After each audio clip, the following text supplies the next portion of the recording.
Today we're going to talk about how to plan for and pack for travel. Whether for business or pleasure, it's important to know who you're going to travel with and what their travel styles are. It's also important to talk about budget because money is very important to a lot of people, so you want to make sure that you are on the same wavelength as far as how much money you'd like to spend on hotel, sightseeing, food, and transportation.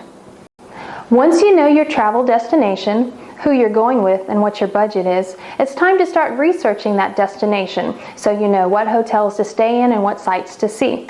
International travel does require documentation to leave the country and also to re-enter.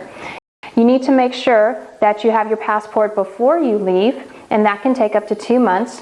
You also want to make sure that if you currently have a passport, it is still valid and not expired.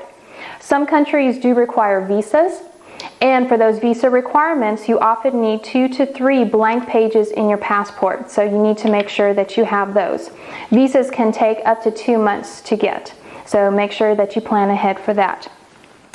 In addition to passport and visa requirements, you also want to check on medical requirements because some countries do require proof of certain shots.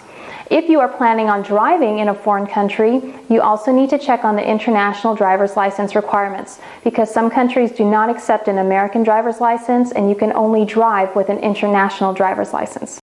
If you're planning on traveling with checked luggage, it's a very good idea to book your first hotel for 1 to 2 nights in your arrival city. That way, if your luggage is lost, it will be much easier for the airlines to locate you instead of trying to track you down somewhere in the country and get your luggage to you. Once your travel arrangements are made, it's an excellent idea to look into purchasing travel insurance.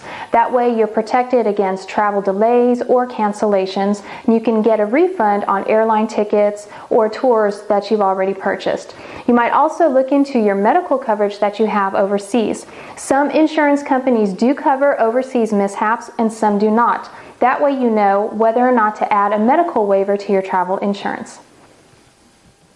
As your trip approaches, you want to make sure that you confirm all of your travel arrangements, from the airlines to the hotels to any tours that you're going to take. And even though everything is done electronically now, it's very important to have a printout of your itinerary so you have proof of your purchases. You also want to check on the currency for the country and make sure you know what kind of currency they accept and whether or not you'll be able to get this currency at the airport, since some people will need to pay for taxis right away. If there are not ATMs within the terminal at the airport, look into picking up the foreign currency at a local bank. Now also at the airport, please make sure that you don't get money from ATMs outside where the general public is allowed, because that's where thieves wait for travelers getting money from machines.